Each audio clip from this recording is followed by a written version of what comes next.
right, Randy, you made a lot of plays out there, but maybe the most memorable one was a Hail Mary right before half. Just take us through that play. You see the ball in the air, kind of what's going through your mind, and did you know right away that you had scored and hadn't stepped out? No, I didn't know I scored like right at the moment. You know, it happened so fast, so it's kind of shocking whenever you're taking everything. But you know, Dylan made a great play, making the defender miss. You know, he didn't let the ball die in his hands. He put the ball in the air, and he gave all of us opportunity. And I was just a guy that was lucky enough to get my hands on the ball, and I came down with it and scored. You know, it was big for us. Have you ever had a Hail Mary before? Never. I ain't never had one. Honestly, I've never had a game really. Well, I had some come down, but I ain't never had none that I've really had the opportunity to like even tip. You know, that was really my first one ever. So. Randy, talk a little bit about, you mentioned that Dylan's performance and what kind of energy he brought to you guys in the offense today. I think he brought some really good energy. I think we're rallying around him. We all seen his performance. The guy had 300 passing yards. You know, he rushed for a couple of yards. I think he's slowly building into the guy that we all know he could be.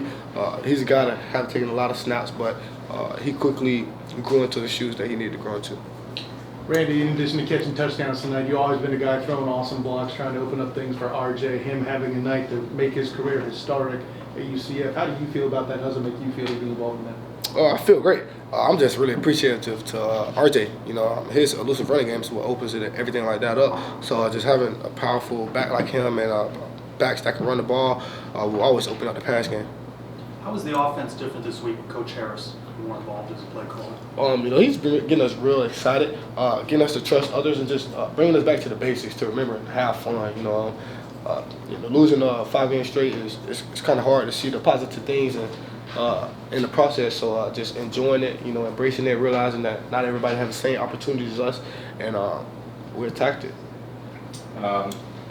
Obviously, you guys struggled. 5-game losing streak. You finally broke that. What is your message to your team as a leader when you're dealing with that adversity, and what is your message to them now to hopefully finish out the year strong? We just have to keep building. I really think the biggest thing is just keep chopping wood. You know, we got one of our accomplishments accomplished tonight, and we see what we can do. We see how good we can play when we take all 3 phases of our game and put them together, and we just have to continue to do that. You and Dylan were part of the same high school recruiting class, so what have you seen behind the scenes to where he's been able to rise from, you know, 4th string at the start of the year to, you know, the starting quarterback in the space game today? I've seen Dylan really accept his role and take leadership from others. You know, Dylan's seen different quarterbacks play in front of him. He's seen John Rice, Timmy, KJ Jacquard. I mean, you've seen what he did today. He did a lot of different things, and to me, it shows a lot of different pieces of those other guys' game. Those other guys have been big leaders in our program, even though they haven't been maybe as successful or anything like that. But they have been big leaders and mentors to him and other guys like him. And just watching him being able to step up and embrace those roles and pull out that information and those details that these leaders have given to him was big. Anything else, Randy? Last one. You've been in multiple space games, and obviously they've always been a big win.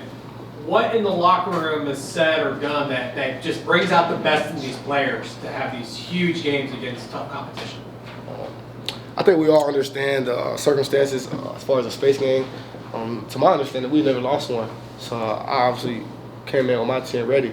You know, just looking at, you know, the history of our space games. Last year we beat a top 15 team. You know, it's a different feeling when it comes up. You know, some people spend their last little bit of money on the space game. You know, so just making it one of those things that is good for experience and look at it as more of a holiday. You know. Randy, your high school alma mater had a 3-point their first loss this season last night. They're now 9-1, 10-1, I think. Have you been keeping in touch with what's going on in the Navy? Yeah, a little bit. Now, you want some more? Any words of advice for them as they're going on to district play? Yeah. On for state? No, I think those guys are looking good. You know, obviously believe in Mosley High School. I graduated from there. I think those guys have some great players. Got a couple of guys that we're recruiting here that we're trying to get here. I think they're well coached with Coach Whitten and everything like that. And those guys are elusive. I think they're going to put a great game plan and they're going to get a win. Good stuff. Appreciate it, Randy. Thank you, guys.